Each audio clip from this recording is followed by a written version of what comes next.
being trampled and bulldozed by the BJP government. A sinister conspiracy has been unleashed to annihilate, to murder democracy and all semblance of electoral process by the BJP government at the center.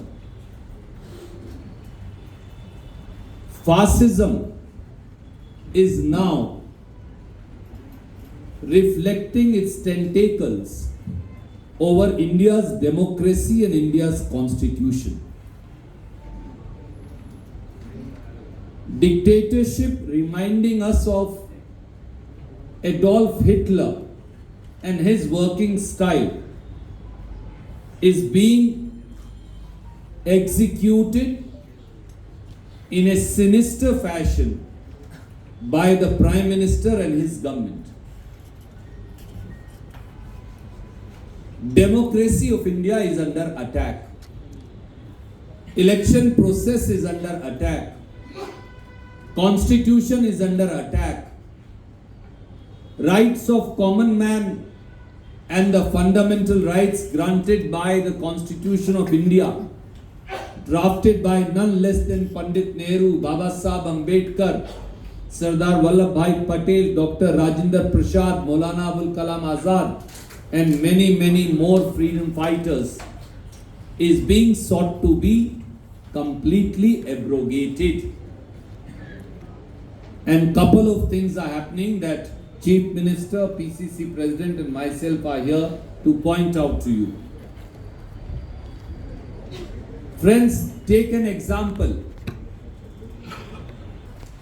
The government takes away your credit card, government freezes your bank account, government takes away your salary.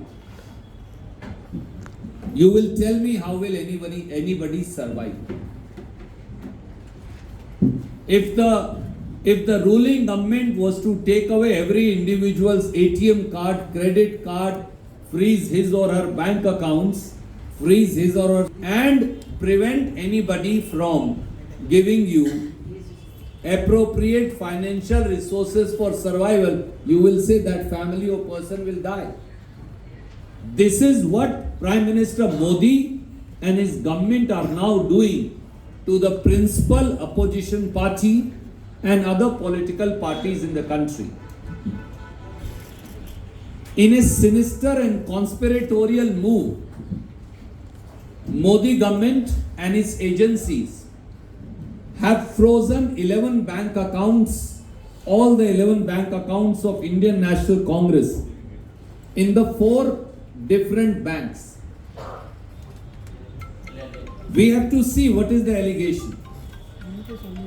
Modi government, I was discussing with my Chief Minister, PCC President, everybody was shocked. Notice to Indian National Congress for the year 2017-2018. The allegation is, out of 199 crore donated to the Congress party, out of that money, 14 lakh rupees have been given in cash by elected members of Parliament of the Congress party. Only 14 lakh rupees.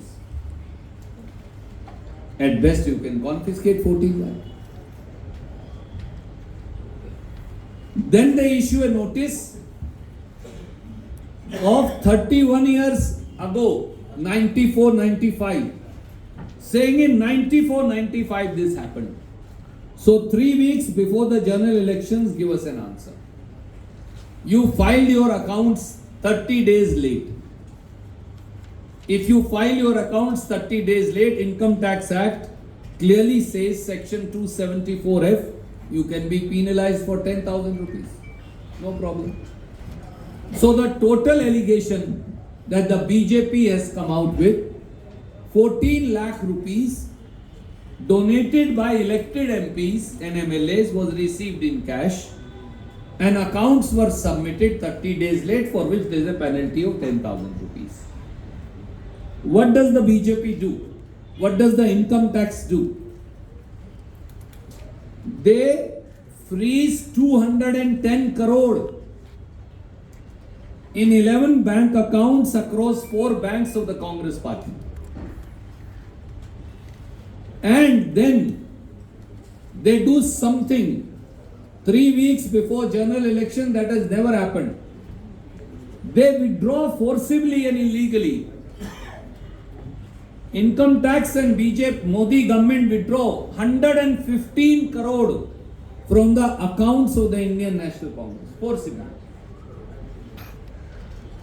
I go to your manager and withdraw all your salary. How will you feel? They in turn stop Indian National Congress from using 285 crore rupees that are lying in the bank accounts of Indian National Congress. Never in the 75 years history of this has happened. What implication does it have? 3 weeks to general elections, we cannot book any ads or pay for any ads in the print media. 3 weeks to general elections, Indian National Congress cannot book any advertisements on the television or pay for it. Any advertisement for dissemination of its manifesto or its views in the online media or social media. Indian National Congress cannot pay single rupee to its candidates to fight the elections. The leaders of the Indian National Congress cannot travel from one state to other to campaign. Indian National Congress now is virtually debarred from printing any publicity material for dissemination of its views. 3 weeks to election, in a notice for something that is 31-year-old and 7-year-old, and the total violation is 14 lakh rupees, they freeze the bank accounts, take away forcibly all the money of the principal opposition party. Is this not fascism?